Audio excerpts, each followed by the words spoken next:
Welcome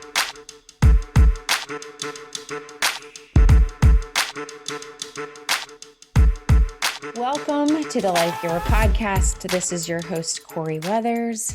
It is August 16th as we are recording this, and I have my amazing, lovely, good friend, Krista Anderson, with me today. And I've been talking about having Krista on for a while. She and I have talked about it a lot, with this season 6 being about stronger and overcoming adversity in your life. I knew from the beginning that I needed to have Krista on the podcast. She has an incredible story, but today we are not even 24 hours into getting out of Afghanistan and the embassy being cleared. And there are so many feelings that are happening today. I know Krista has had a lot of people reach out to her, and I as well. And I think the general request, Krista, I'm going to give you a chance to just kind of tell your story a little bit, but I don't know about you, but the general request that I'm getting that kind of prompted today's conversation, and the reason why I wanted to do just a quick series on Afghanistan is everybody is being impacted by their time there. A lot of our service members, their time there, the experiences that they've had there. And then you've got families and spouses that have their own set of feelings based off of our life of the last 20 years and how much of that has been tied to Afghanistan. And then there's just so many feels out there right now. And I just knew having a conversation with you, it definitely always casts perspective for me in my life. And I know that will be meaningful for everyone to hear from you as well. So Krista, welcome to the podcast. Thank you for being such an incredible friend in my life. Krista has an incredible story of loss, but don't let that sway you in listening to today, because the reason why I also wanted her originally on the podcast is because she also has an incredible story of joy and love and coming back from that loss.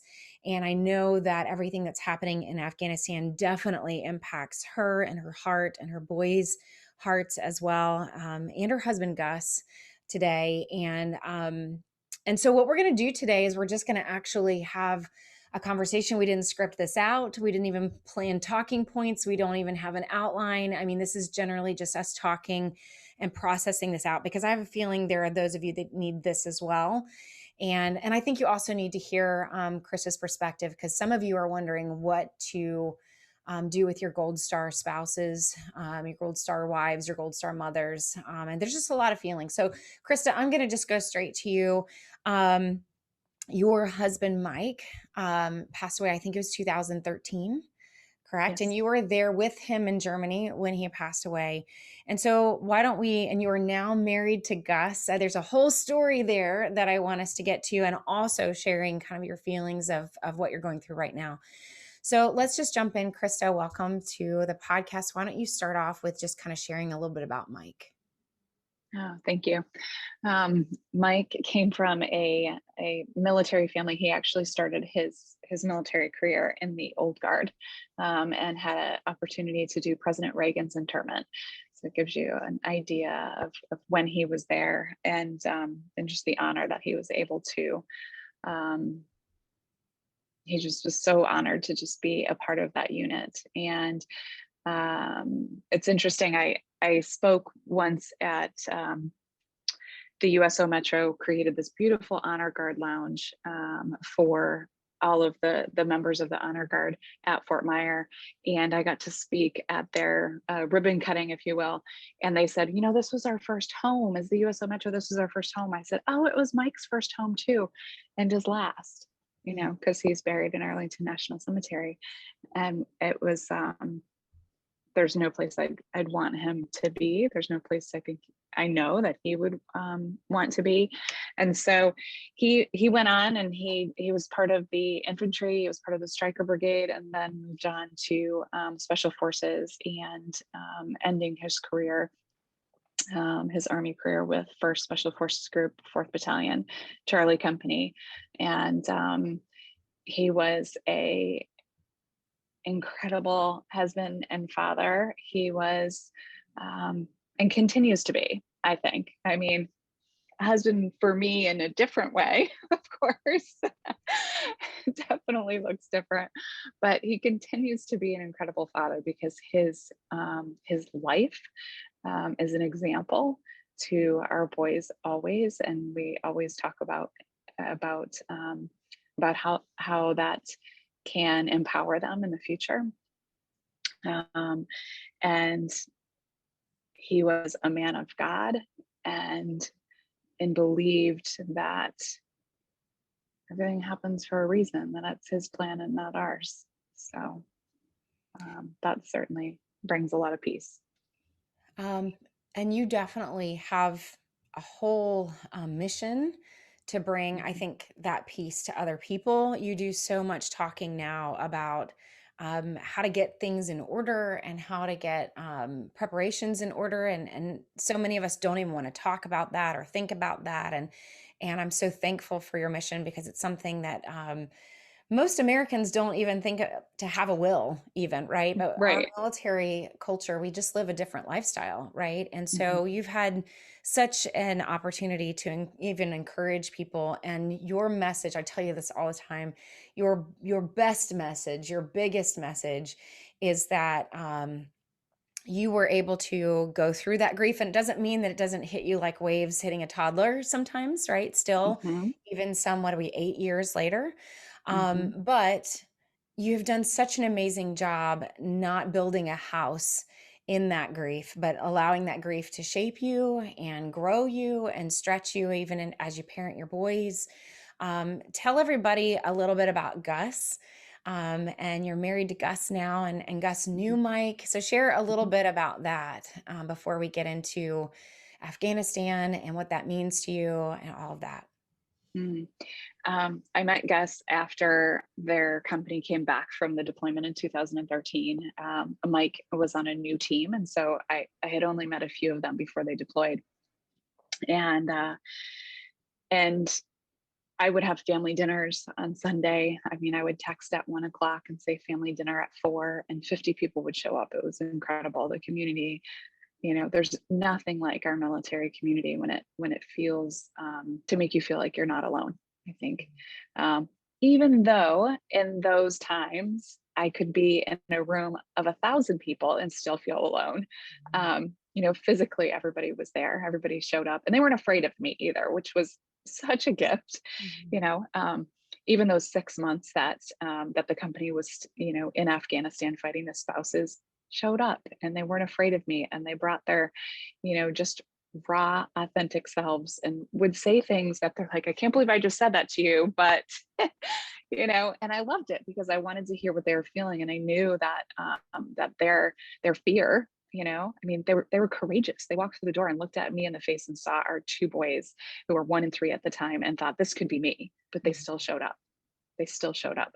So Gus and I met at the end of 2013, um, and it was such a great opportunity to be a part of Charlie Company, and I showed up constantly and checked in on everyone. And then in 2015, we decided to start dating. I mean, it wasn't like just from meeting to that. Obviously, it evolved from there, but it took us both by surprise, I think. And then there was a lot of guilt and grief and shame associated with that. Right? He was Mike's friend. He was Mike's teammate. What are we doing? But when I look back on that, when we tell daddy stories, he's very much invested and has his own, you know and he is a man of God first. He leads by that. He invests in himself in order to show us um, the best version of himself, and he is an incredible father to our boys. And you know he's just such a selfless, fearless leader. um, and I mean, obviously we went through ups and downs and ins and outs in every which way you can think of. But at the end of the day, the four of us as a family honor Mike every day, even if it's just simply at night when we say to them, Daddy loves you, Mhm. you know?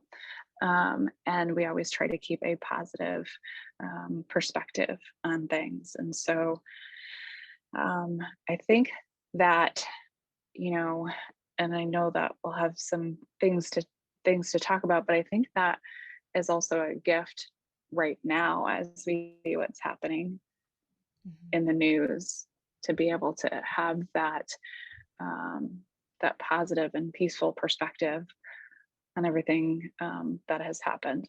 So, Now, I know Gus is not the first and only um, man who has done that for you, who has married a gold star with had kids, maybe even that mm, knew you the first husband. But I get to know you guys personally, and you're just a fantastic couple, and we love you guys so much. And you're the real deal. I can say that you're the real deal, both of you, and how you love each other. And how you love other people and how you live a life of service. And it's just always I think what you guys have created in this new family, it's always just that reminder to me of what it means to love another person and to not fear suffering or grief or growth. That you can continue to find joy after grief, regardless mm, of what season you're in. Just know that that's a huge message there. So it's a choice, right? um, let's talk about what's happening because there's a lot of feelings, and I really want you to kind of process and talk about how this is impacting you. You texted me, I think it was yesterday. It feels like 2 days ago already, but Mhm. I think you texted me yesterday with the question that you're hearing from a lot of other people. I know I'm seeing it all over the internet and in the media, which is this question of, was it worth it? And I have so many feelings that are coming up in me when that question is posted, just with my husband having two deployments to Afghanistan, Mhm. Mhm. and his narrative being largely shaped by Afghanistan. But I know that your narrative was drastically altered by your experience. And so, why don't you just kind of start walking us through like what your thoughts have been, what comes up in you when you are seeing the Taliban kind of take over Afghanistan and this country fall, if you will, and people starting to ask that question. Um, so I don't normally watch the news. I guess I'll start with that. For a reason. It started many years ago, and but I did happen to see some clips, and of course, it's all over social media. And I've been asked multiple times over the last 8 years, was it worth it? Um, I've been asked, was it worth it? Because we weren't supposed, we shouldn't have been there anyways. I mean, everybody has their opinions, right? What You was your know, answer before today? yes, always. It has to be, right? Like it has to be. I mean, what do I do if it wasn't? Right. Like, where do you go from there if it wasn't worth it? And I think as we rolled over the last couple of days, and hearing people continue to, I've never been one to really have a I think I skipped over anger, right? I was never mad that Mike died. I was never mad at the army. I was never mad at the terrorists. Somebody said to me within like 2 days of him dying, you must hate Muslims. I was like, what? Why would that ever cross your mind? Mm. Why would that ever cross your mind? I mean, these are the things that people say out loud. And it's okay, because I think that, you know, one of the things that's I think tried to keep me a little, definitely not steady or stable, I guess, over the last 8 years. But one of the things that has kept me is to remember where I came from. Remember what it was like before he was injured. Remember what I was aware of. I didn't even know what a Gold Star family member was. I didn't know what that term was until I became one. And so just to be able to just remember that, and then give grace to people who say or believe things or have their opinions. And yeah, it's worth it. I mean, I would never, I've been asked if you could change it, right? If you could go back and change it. I'm like, what? Take the honor away from my husband? Mm. Take the honor of sacrificing his life for this great nation away from him? Why would I do that? Selfishly, sure, Because that would right? that would be the response. Well, selfishly though, wouldn't you want him back? Isn't your Right. desire, your want more important than what he died for? Is that the question? Maybe that's the question that they're asking. And I think that I came into this the last couple of days, and yesterday, I think when I texted you, I was overwhelmed. I was angry. I had this, I felt like an elephant was sitting on my chest. It's like I can't breathe.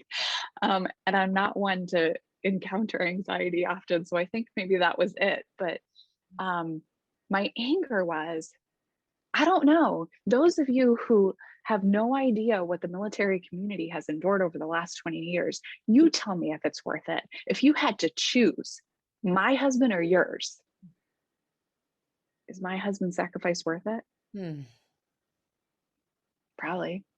Like, for those who don't understand. Or if Corey, if someone on the outside had to choose, you know, um, uh, my husband as the pastor of this church being on a combat deployment, or yours, and enduring what Matt has endured over his career, would it be worth it?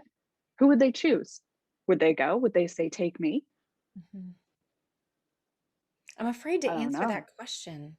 I mean, it's not mine Right? to answer, I guess. No, I mean, I think it's theirs to answer for us, right? When people say to you and I, but is it worth it? I'm like, you tell me. Well, and Someone has to sacrifice. Would you rather it be someone you? does. And I think this is what's coming up in me. You tell me if you're feeling the same way. Yeah. Um, because um, I think I also have that anger because to see these questions like, is it worth it? Or, I mean, I was walking on the treadmill this morning trying to watch the news so I could grasp what everybody's going through, which is so hard to watch, right? Because Mm-hmm. I understand we're also seeing people, like human beings in Afghanistan that are trying to flee the country. And of course, my heart and my compassion is there too. And I think Americans need to hear that coming from military families that Mm-hmm. no, we aren't wishing that on a country, right? But to hear people on the news saying things like it's an epic failure Oh, is just stabs me in the heart for so many reasons. And I no can't one wins allow. in war, Right. right? We No have one been. wins. Well, I mean, oh, wins. Yes, I thought you said Yeah. lives in war. I feel like we have been living there for No, 20 yeah. years. But I mean, like, when we say like success or failure, like, even if the outcome was what they wanted it to be, we have still lost over 7,000 men and women. Yeah. And the injuries, internal, invisible injuries are, 20 years worth. oh my goodness. Nobody wins no matter what happens. Yeah. But what we do have is we have 20 years of making an impact on a country, on the people. I mean, think of the girls who were able to be educated. Mhm. That would have never happened if we weren't there. The I lives think that we have changed. I think before we go there, because I've been thinking about that Sorry. too. No, no, no, no. I Yeah. want us to go there, but I want us to pause for just a second and I want us to stay where we were just a second ago for just a Yeah. minute. Okay. Because I think it's really easy for us to jump into it, all the reasons why it's worth it. And I think that that's the key here is that what comes up in us is this anger of, I don't, it, it can't not be worth it. Mhm. Like that cannot be a question because of what we've endured, because of what we've seen our spouses endure, because of what we Mhm. have had to see people overcome in the last 20 years. For people, especially on the outside, to say, was it worth it? is like taking 20 years of your life and almost like erasing it, Mhm. or making it like it didn't count. Or Mhm. how do you take the most difficult, the most challenging years of your Like a life, whiteboard, like a whiteboard, and just yeah, going, and erasing it okay, that one doesn't and matter. saying like, you know what, we shouldn't have done that. Well, that wasn't a Yeah. choice. That Yeah. wasn't a choice that we had. And we had no other choice but to dig deep every day and figure out how to adult through it. And Hmm. so for people to suddenly have that opinion so flippantly makes me angry. Hmm. Hmm. Gus has had 11 combat deployments to Iraq and Afghanistan. Of his 22 years in service, he retires on October 1st. Um, and we haven't, I'm almost afraid to get into this conversation with him, right? I mean, we touched on it a little bit. And the reason why I'm afraid is because I don't want to hurt him, Mhm. right? I don't want him to How feel would you what hurt I'm him? feeling. How would you hurt him? Well, I guess I don't want to. I mean, they're so good at compartmentalizing, and I know you're going to say that that's going to blow up in his face someday. Um, but I guess I didn't want him to see me hurting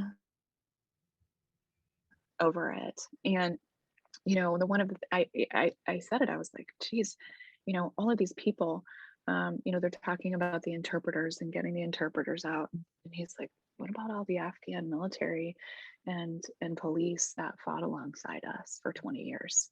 What about them and their families? That's all he said. Like, what about them too?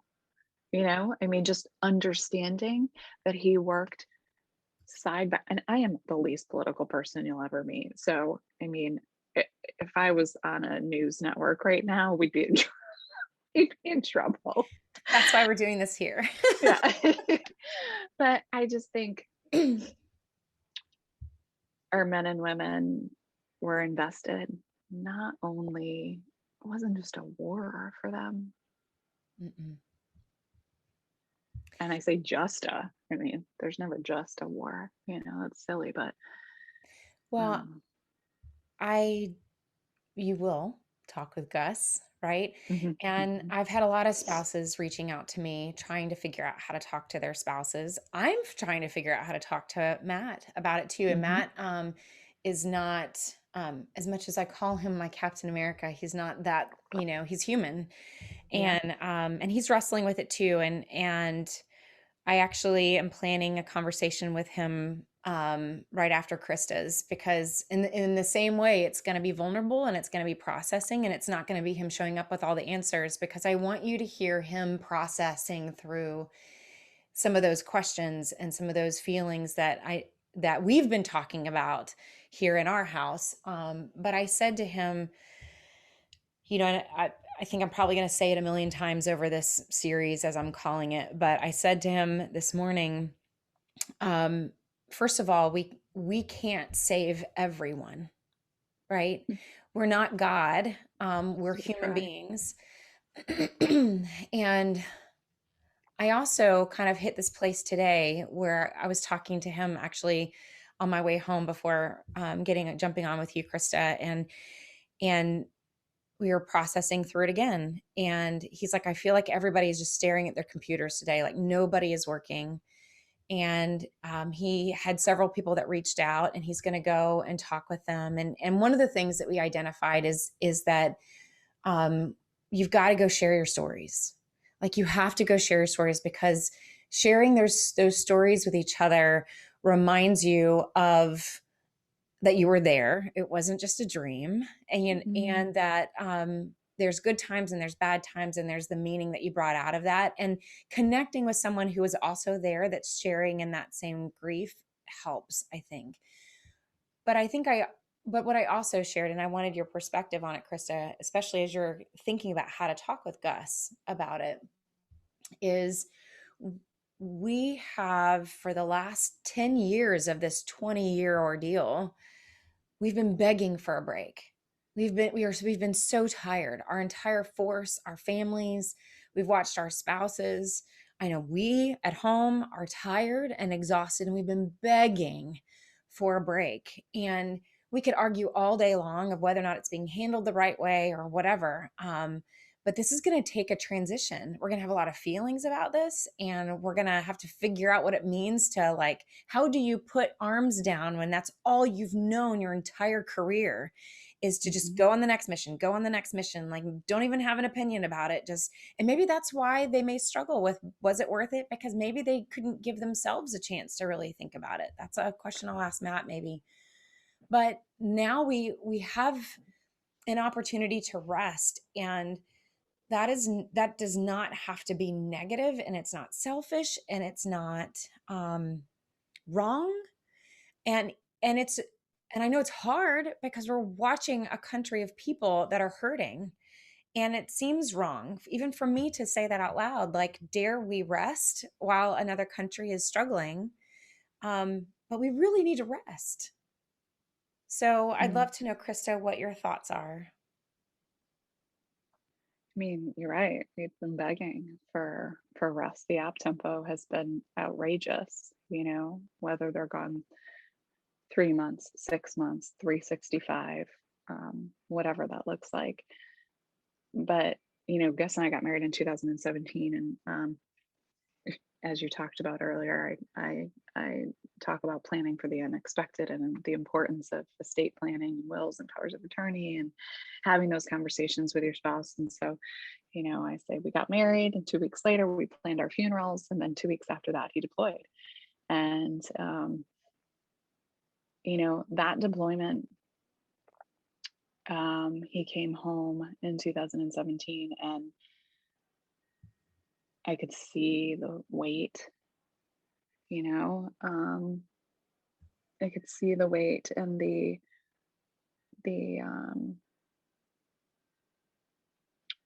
I don't want to call it a burden, but I guess that burden of, there was so much that I wanted to do for them and I couldn't for whatever reason, and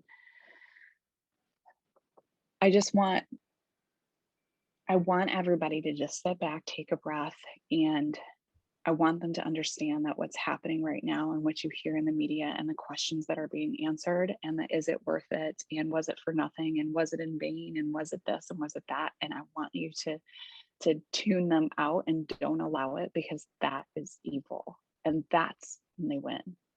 That's Why? when they win. Why is that? Because I think that the questioning of the questioning of the work that we've done and the people that we've saved and the opportunities that we've been able to provide. I mean, 20 years ago, this isn't what it looked like. And maybe, who knows what the next 20 years is going to look like, but it wasn't for nothing. I won't allow it to be for nothing. Because then what do I tell my kids, right? I mean, then what do I tell them? I mean, Gabriel, who's 9, 2 nights ago, laid on the couch over here, and he was holding a picture of Mike, and he was just looking at it, and I said, "What are you doing, bud?" He's just looking at Daddy. So I really miss him. And I said, "Oh, I miss him too." And he said, "Why did he have to go?"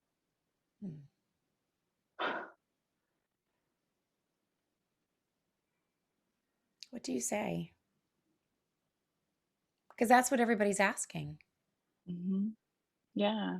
I mean, I told him because it's something that he believed in, that helping others is part of his DNA, and the military family business, that it was that, I mean, right, it wasn't like he said he planned it, right? He didn't say, "Oh, we're gonna, I'm saying that there's going to be a war, and I'm saying that my unit is going to go." He obviously didn't do that, but I try to explain that God chooses each of us to do something different, right? And all of us are going to endure suffering one way or the other, no matter what it is. And this is what he's given us. This is what he's given us. That's not bad. That's not good. That's not, good, bad, or indifferent. This is what we have. And, I've always said that my kids get to say that their daddy died a hero. They get to say that. They'll always get to say that. That'll never be taken away from them. Ever. As you were talking, I was thinking about how I think one of the things that we failed to do in this country in the last 20 years is perhaps we failed to put out the why for 20 years, right? Like how many stories have we had of bridges being built, of again, on the treadmill this morning, there was this one clip of them interviewing some Afghanistan females, some women, and their fears and their thoughts with everything that's happening. And the segment ended with them saying, we refuse to lose what we have gained. Mm-hmm. Exactly. Through their education, through what was bolstered. They can't wipe their brains. They can't ever take that from them. No, and Matt was actually working out to the side while I was watching that, and I said, even if they lose their life trying, that was worth it. And perhaps we here in America and the media at large failed to communicate the why in the first place, because those are the stories that we need for our kids, for our own hearts, to remember it was never about turning Afghanistan into another America. This was about trying to free a people, trying to protect a gender or the children that were there, or giving them the right to have that education.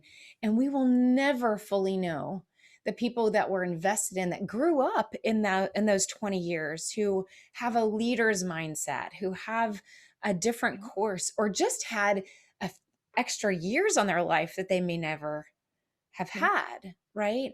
Like, those are the stories that I think that we need. Like, we need to have the stories of, like, where's the orphanages that I can invest in from here, right? Like, where are the programs that I can invest in from here? Like, there are ways for us to continue, I think, that story and that mission, but that has to be worth something. Right. And we can't, I think what we see is fear, right? Extreme fear. And we can't be overcome by that. Yeah. I don't want to be overcome by fear and grief and guilt and all of those emotions. I mean, and anger, and because then the narrative changes, then the story changes, then the honor is different, and the reason or the why gets distorted, right?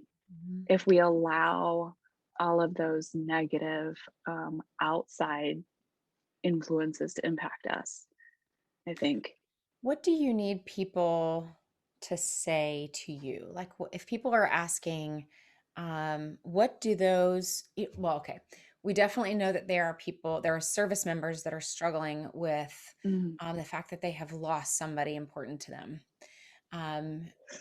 like Mike, right? So we know that there are those service members that are struggling, and what do they say about that, right? And I don't want to say no one, but you hold a key to that, right? Because I think that you and the other Gold Star wives who have been through that ultimate loss of daily living in that loss bring such beautiful meaning, right? And I've seen it relieve the hearts of service members who carry that guilt, that survivor's guilt already, that are probably already asking right now, was that worth it? I know that's what Matt has brought up. Was it worth Tyler's life?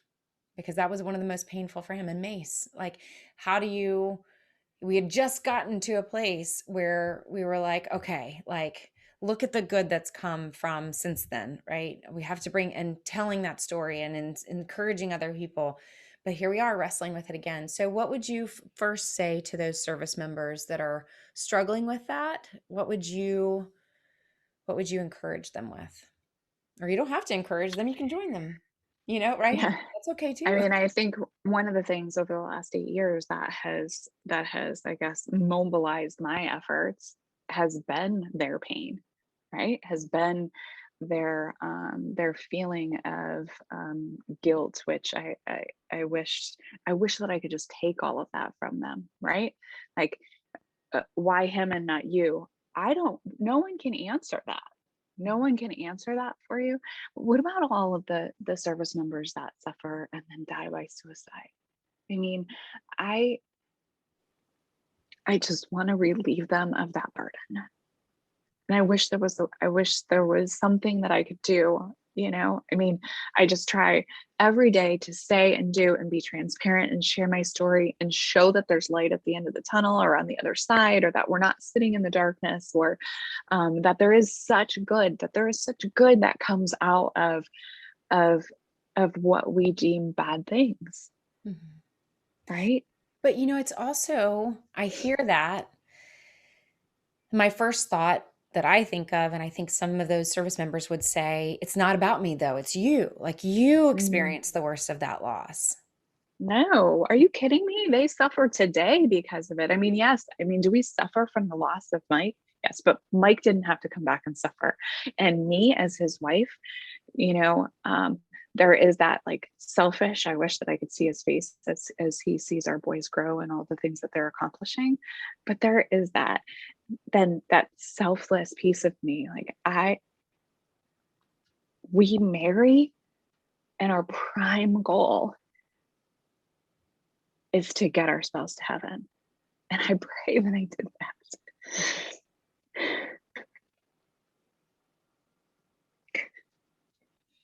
Because that's where I find peace. Mhm.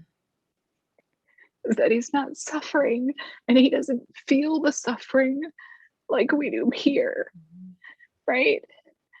And I wish that that was a way for us to kind of reframe our service members' minds to say, okay, what happened, happened. What we did, what we didn't do, how we did it, how we didn't do it, right? And move forward and know that the only way for us to use that is to use that, or for it to be worth it, is to use it for good going forward. That's how it's worth it. What do you need as people are trying to think about our gold star wives and gold star moms right now? Gold star husbands, everybody that's lost somebody that's Yeah. And close to them. siblings, Yeah, the siblings get siblings left out all the time. all the time. Um, what do people say? What do you need to hear, or what do you need from others?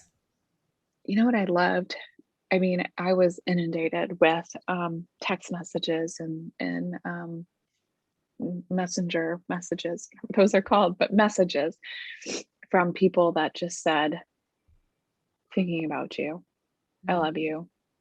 You know, um, there was no, these are my thoughts about it. There was no, this is my opinion. There was none of that. It was just like, you're on my heart. I feel it, Mhm. you know, I do. I feel it. But, those, and what that does, I think for me is it gives me an opportunity to then respond with how I want to care for them, Mhm. and how I'm thinking about them and um their struggles, right? I think that there was someone left a message in our Steel Mags group the other day, which is part of the Green Beret Foundation, the sisterhood of the Green Beret Foundation. And they just said, thinking about, all of our soft families struggling right now with what's going on. And I said, okay, ladies, like, now we have to figure out a way to care for our husbands, because they may not know what they're feeling. They may not know what the next step is. They may feel like, oh my goodness, like, send me, I'm ready to go again. Mhm. They're not being sent, Mhm. right? Mhm. Like you said, where do they go? What do they do? Do they just sit home and watch it happen? They're not used to doing that. Right. and how do we care for them and nurture that and take care of our families and really just kind of be the pillar of strength that they need us to be. Well, and before I kind of go with that and talk about families, because I really want to ask, what you think about what spouses are needing right now. Because boy, are things just blowing up online. At least I know I'm seeing it. I'm sure you're seeing it as well. Spouses Yeah. are also very much struggling right now. Just to be super raw and honest here with you, Krista, I think when people ask, was it worth it?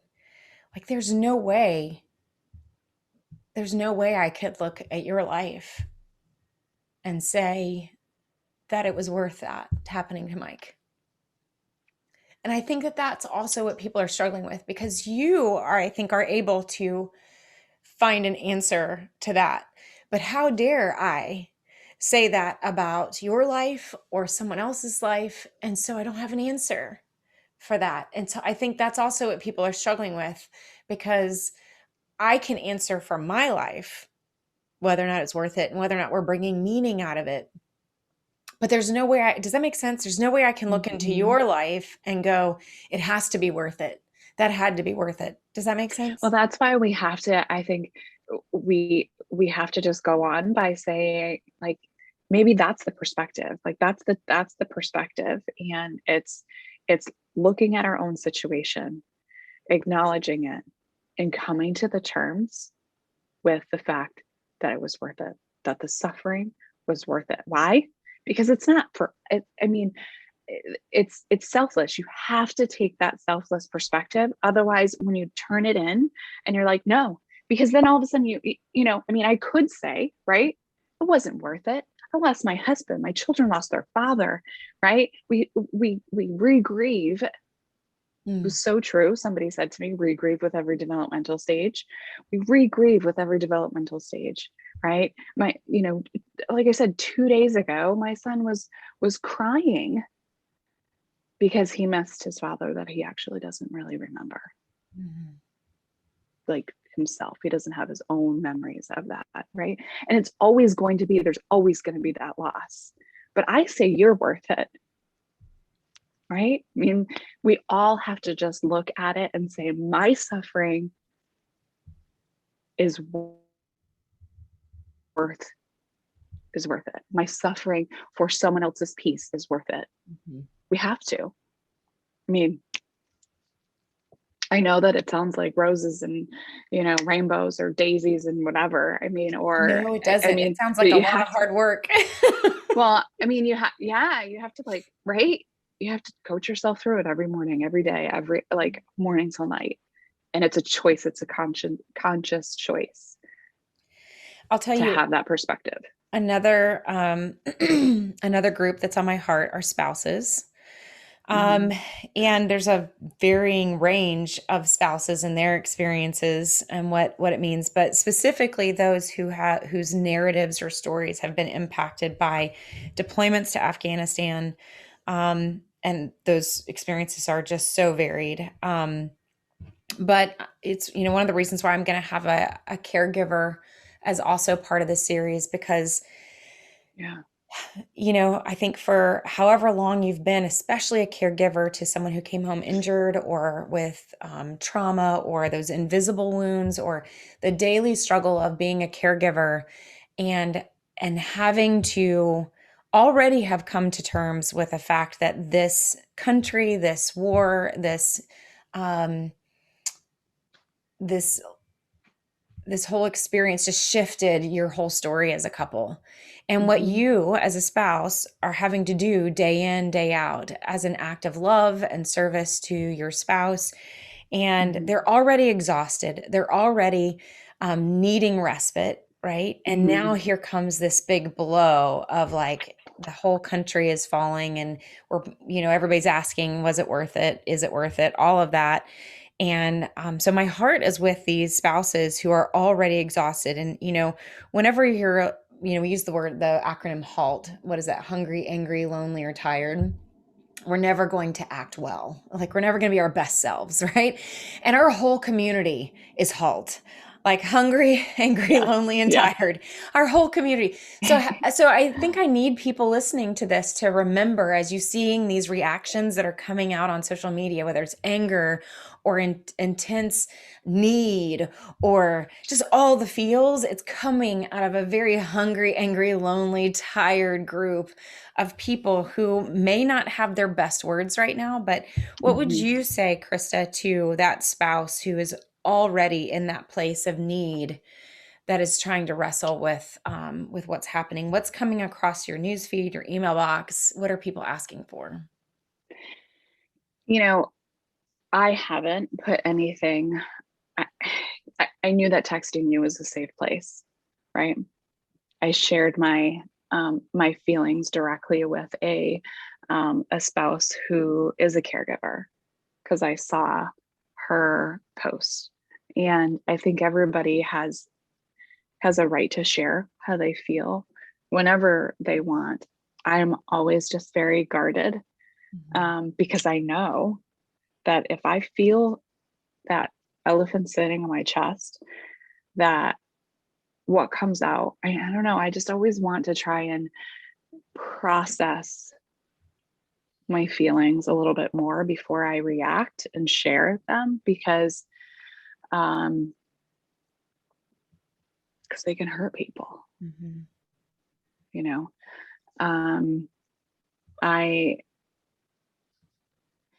and I know that it's sometimes people want to hear that, or we're crushed by this for whatever, whatever reasons. But I for my own mental health and my own sanity and for my children and for my husband, and I think that I want people to just sit back and kind of process things for a minute, um, and be careful about what they share publicly or comments that they make. If you see something out there that that is that makes you angry, just pass it by, Mhm. right? um, I don't know if that answered your question, but I see so much of, I see the pain and the suffering that is happening, and I wish that I could just take it away. And I don't want to add to it because my words will never be adequate. I don't Mhm. want to share something until I can craft something, and that's why, right? I texted you, safe place. I know that that I can share my true raw feelings with you, and that you will care for them Mhm. so well. Well, and I appreciate that. You're a safe person to me as well. And I I think that our spouse community was just maybe beginning to learn how to take care of themselves and take that break. Mm, And I think part of what I think might be happening, whether you're a spouse who's just been through like 11 deployments, like Krista has talked about, or whether you're a caregiver, a veteran spouse, I think when you're already tired and then something like this happens, I loved the way that you called it, Krista, where it's like a new opportunity to grieve. It's a new developmental stage. This is a new mhm, development of that war, of that country, and it's time to regrieve it. I think that there is resentment building or fear or anxiety building in the spouse culture because when you then see your spouse isn't your service member isn't or your veteran is starting to struggle with this decision, with this transition, with trying to figure out how to sit on the couch and not do mhm, something about it, when they're wrestling and having that existential conversation in their head of like, was my injuries worth it? Was the loss worth it? Like all of those things that are going on in these service members, I think that creates a massive amount of anxiety for the spouses who are already weary to now have to dig deep and figure out how do I help my spouse through something like this when I'm already tired. I wasn't prepared for another like kind of wave or a blow of having to process this when um, maybe there was hope that we were starting to get better. Maybe we had kind of just figured out how we could bring meaning out of it. Mm. That's hard. I think for our, if I could be bold enough to say that for our spouses who would not say it out loud because it sounds selfish, maybe to say, I Right. don't want to do this. I don't want to go through this. I don't want to go through Yeah. processing it. I don't want to go through hearing about it again. I don't want to see him dip into a depression. I don't want to have to figure out how to dig deep and encourage him through it and cast vision for it and like encourage them on it and like, let's get out Mhm. of bed. You know what I'm saying? Like, I think that I'm that's tired. I'm tired. It's Yeah. a selfish thing to say as that's how we're feeling. But That's it's I think okay. true. Because we need to be selfish. We need to care for ourselves, right? In order to be our best selves for them. So for a minute, right? Take that time. Don't just, like I would say, don't just breeze over it. Take Mhm. the time that you need. Know that you're going to have to get on the other side of that, right? And you're going to have to mobilize yourself to do something. But, you know, I'm with you. I'm Mhm. tired. I've only watched, I think, two, maybe three news clips. I mean, there's a reason why I don't watch the news because I don't want to put that energy there. I mean, and just overall, not just the past few days, because I don't want to put my energy there because you never know what you're going to see and the truth and the whatever, you know. I let Gus do that Mhm. side of it, you know. But, I mean, figure out what you're willing to do. And Yeah. it's okay. If it's this much, it's okay. If it's, Mhm. bigger. What incredible influence they have though, right? Into their Yeah. home, into their family. I think I've reached a point that we used to, if you've read Sacred Spaces, there's that part where we used to use the phrase fourth quarter, it's almost done. Mm-hmm. Like, I Mm-hmm. think we've reached that place in our 40s where it's like, it doesn't stop. It just doesn't Yeah. stop. You just have to, How many quarters are there there really? are, until Or God decides segments? you're done, Yeah.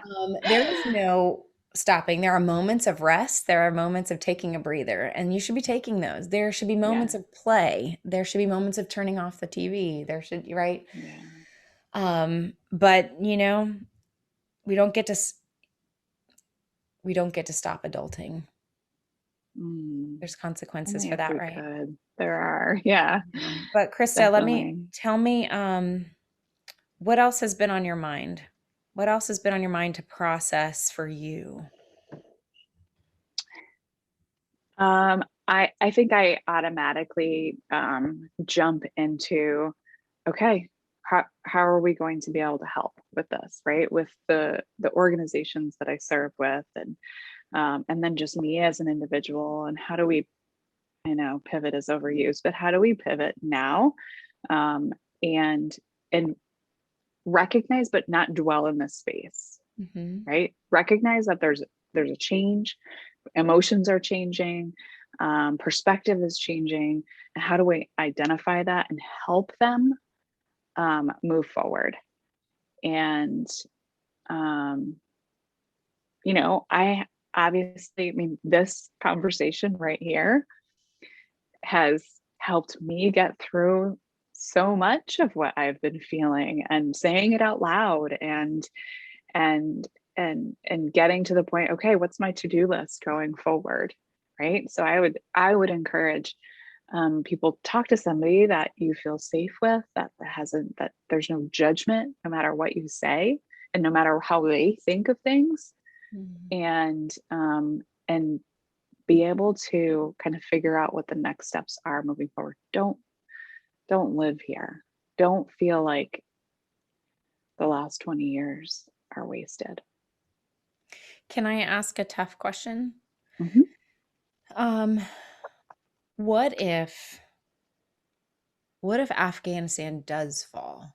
Like, what if it becomes, I mean, what everybody's saying, it's going to be if it's a terrorist nation, if the people are um, harmed and it becomes that unsafe place again. Like, um, I'm not asking, was it worth it? I think I'm asking, will that shift your perspective on Mike, losing Mike, his efforts while he was there. Will the long-term success of Afghanistan impact your opinion? Or maybe not your opinion, but your um, how you look back and process what you've been through. No, Why? because we can't erase, we can't take away the impact that they made. We can't take away, like we said, the women who were given opportunities, you know? I mean, that's never going to, I won't let that change. Um, I'm trying to think of a similar, something like an analogy. Um, I mean, say you have a gallon of milk, right? And you have one glass of milk and it's so good and it's so cold and you drink it and it's delicious, right? And and and you go back and the next time you pour out of that gallon of milk, it's sour. Mm. Does it change how the first glass of milk tasted? Do you look back and go, well, the first glass of milk didn't taste as good as I felt like it did in that moment? No, it doesn't. That first glass of milk was delicious Mm-hmm. and quenched your thirst and did whatever you needed to do, you know? Um, and and I don't mean to say, we just throw Afghanistan out like we would a gallon of sour milk, but um, we move forward. And I mean, it is not my lane or my job to strategically think about what's going to happen next, right? All I can do is pray and I can support those who are suffering. I can support those who need us and what's in my lane, right? I mean, I can worry myself about tomorrow, but is that worth it? No, Mm-hmm. absolutely not. And so I think that we're in chaos and confusion and emotional array, or disarray for a little bit. Let it happen. But we are resilient, and I know that people don't like that term, but we know how to feel like we are in chaos and pull back from that and move forward and leave that chaos behind us. Mm-hmm. We know how to do that. And we're going to do that with this. We are going to do that. No matter what happens in the future, we have to remember that yesterday we still made an impact. And we can't erase that, and no one can take that away from us. Krista, you are such a gift in my life. And one of the best things there's so many wonderful things that you do and encourage me. Um, one of the biggest ones is you've never minimized any pain or suffering I've been through. You never make me feel like mine is lesser than or whatever. Like you always give me that permission that suffering is suffering and it's subjective and it's what you're going through and it matters. Mm-hmm. And I know that that's what everybody's going through right now is different levels of suffering, and that whatever you're feeling, it is valid to you and it is something worth processing. And it matters. And you've just, that message alone has been so wonderful for me in my life to have a friend like you that has also been through something so significant that reminds me that there can be joy on the other side. There really can be joy. And I don't think joy is supposed to be like 24/7, like that's attainable. I think, the daily struggle, and I think that various seasons of suffering are meant Joy to and be. suffering can coexist together. Yeah. You And just that's have even to be harder for open people to for it. imagine, right? Yeah. Right. Yeah. I mean, I Um, remember watching, Michael make his first communion, and I thought, like, for us, that's so significant, your son. right? And it's, yes, and it's so special. And I remember thinking to myself, oh my goodness, this is such a joyful moment for him. This is so incredible. And at the same time, I was sobbing because I wished that Mike could be there to see it. I knew he was, but I wished that he could be there to see it. And so, I but I wish I could see his face. Mm-hmm. Right. And those existed together. And I would never minimize the joy that I had in that moment for my son Mm-hmm. and for his experience, and for his sacrament. I wouldn't minimize it because I was sad that Mike wasn't with us. Mm-hmm. So we just have to, I think that as a community, we have to learn more of how to allow, because I think, your first instinct when you're grieving about something, the moment that joy comes in, you feel guilty that you're joyful about anything because you should be, right? You should be grieving. Mm-hmm. No, they come together. Mm-hmm. So many people need to hear that today. Krista, I love you. Thank you for being honest and for jumping on with something so vulnerable and just processing it through with me. I know I needed to hear what you had to say, and I hope it was encouraging to others of you that are listening. I hope it gives you words. I think that's our goal, is that it gives you words, whether you're talking to your spouse or a friend or a buddy, a family member. Someone who has gone through loss and has been deeply affected by their time in Afghanistan. So, Krista, thank you so much for your friendship and your mission and your passion to serve people and to bring purpose out of your pain. I'm so thankful for your presence in my life. Thank you. I appreciate you giving me an opportunity to talk through this and heal.